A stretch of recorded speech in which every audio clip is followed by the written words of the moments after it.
Hi guys. Сайн мэдхэн үү? Шинэ бичгтээ тавтай морил.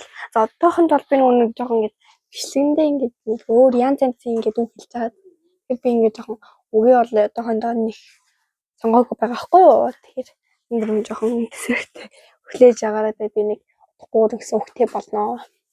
За маргааш болохоор би ер нь бол нүүдэр тэмцээд тахгүй юу? Маргааш ингээд энэ зэмдэг гарна.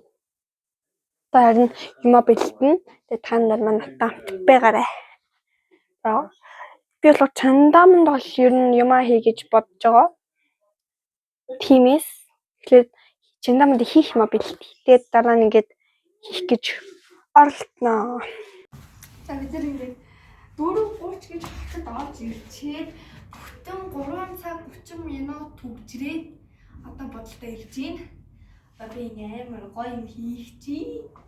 Амар гоё юм хийх чи. Би бүр ингээд автобусанд явж байхдаа л энийг бодсон. Автобусанд явж байхдаа л энийг бодсон.